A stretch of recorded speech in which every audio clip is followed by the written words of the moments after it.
ఈ కలికాలంలో ఎలాంటి కలికాలమయ్యా అంటే భార్యాభర్త పిల్లవాడు ముగ్గురు నది దగ్గర ఈత కొట్టడానికి వెళ్తే ఆ కొడుకు భర్త లోపల నీళ్ళల్లోకి ఈత కొడుతున్నారట. ఈ తల్లి పెద్దగా అరిచింది, వెధవా ఏమిట్రా లోపల దాకా వెళ్తున్నావు ఈత కొట్టడానికి, బయటికి రా అని.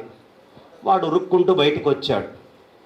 వచ్చి ఈత కొట్టుకుంటూ, ఏంటి అమ్మా నాన్నగారు కూడా ఈత కొడుతూనే ఉన్నారు కదా, నాన్నగారిని పిలవలేదు నన్నే ఎందుకు పిలిచావు అంటే, నీ మొహం నీకు మీ నాన్నగారికి సామ్యమా, ఆయనకి 50 లక్షల ఇన్సూరెన్స్ ఉంది నీకేముందిరా అనేటటువంటి కలికాలంలో ఇంతసేపు కూర్చొని ఉండడం, ఇంతసేపు కూర్చోవడం మామూలు విషయం కాదండి. ఆసన సిద్ధి లేనటువంటి వాళ్ళు, ఎవరికి ఆసన శుద్ధి ఉండదో సిద్ధి ఉండదో వాళ్ళు ఇంతసేపు కూర్చోలేరు. ఇంతసేపు కూర్చున్నారంటేనే అమ్మ కృపకి పరిపూర్ణమైనటువంటి దయాపాత్రులు అయినట్టే. ఎందుకు కూర్చోవడం అంత గొప్ప విషయమా అండి అంటే, కూర్చోవడం ఎవరి దగ్గర నేర్చుకోవాలి? మృకండ మహర్షి దగ్గర నేర్చుకోవాలి. మార్కండేయుడు వారి తండ్రి.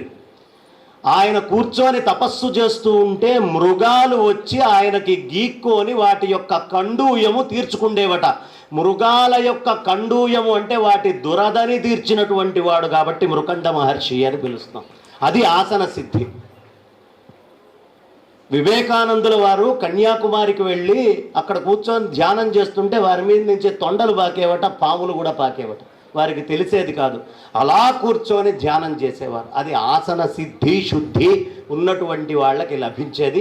ఇంతమంది ఆసన శుద్ధి ఉంది అంటే అమ్మ అనుగ్రహం మెండుగా ఉంది, దీంట్లో అనుమానమే అక్కర్లేదు.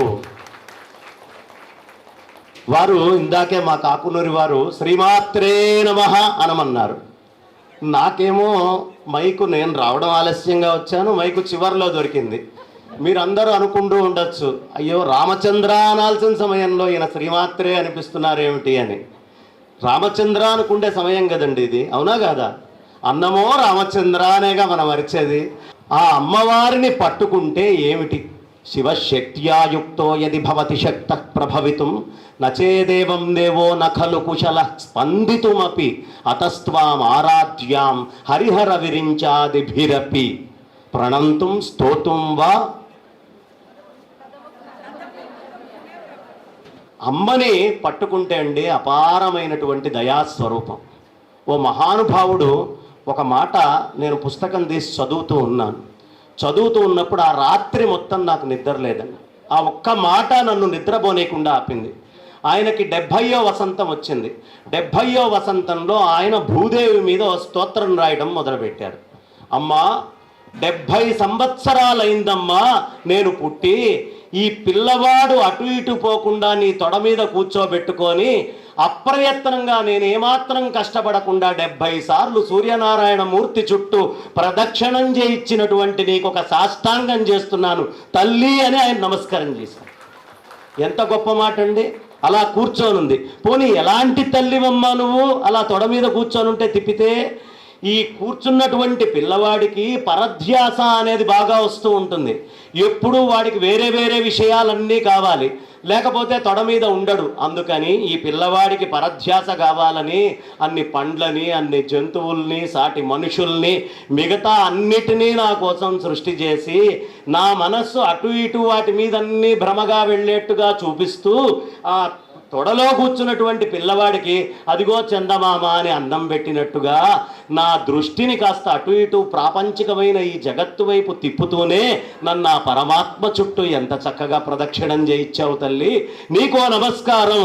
ఇలా నిండు 100 వసంతాలు ప్రదక్షిణం చేసేటటువంటి భాగ్యము నీ ఒడిలో కూర్చొని ఈ ఉపాధికి కలగాలని, ఇక మీదట ప్రదక్షిణం చేయాల్సిన పని లేకుండా ఆ సూర్యనారాయణ స్మూర్తి స్వరూపము ఆత్మస్వరూపంగానే నన్ను మలచాలి అని నీ పదపద్మాలకి నేను నమస్కరిస్తున్నాను తల్లి అని ఎంత గొప్ప భావం అండి. అది అనన్య సామాన్యమైనటువంటి భావం. అలాగే మా కిరణ్మయి గారు కూడా ఆవిడ తిరగడం కాదు, చక్కగా అందరికీ నేర్పించి ఒడిలో కూర్చోబెట్టుకొని ఆవిడ భూమాతతో కలిసి మనందరినీ సూర్యనారాయణమూర్తి చుట్టూ, ఆ లలితా పరాభట్టారిక చుట్టూ ప్రదక్షిణం చేయిస్తూ ఉంది. ఇవాళ మీరందరూ ఒక అద్భుతమైన మాల తయారు చేశారే, ఎంత గొప్పదమ్మా అది. ఒక్కొక్క శ్లోకములో ఏ రకమైనటువంటి యంత్రము బీజాక్షరాలు వాడి దానివల్ల ఎలాంటి ప్రయోజనం వస్తుంది, ఏ నివేదనలు చేయాలి, ఏం చేయాలి, దానికి మూలం ఏమిటి, ఒక్కొక్క శ్లోకానికి ఉన్న మంత్రం ఏమిటి, గట్టిగా ఒకసారి మనందరి కరతాళ ధ్వనులతో ఆ ఆలోచన వచ్చినటువంటి ఆ మేధాశక్తికి నేను నమస్కారం చేస్తున్నాను.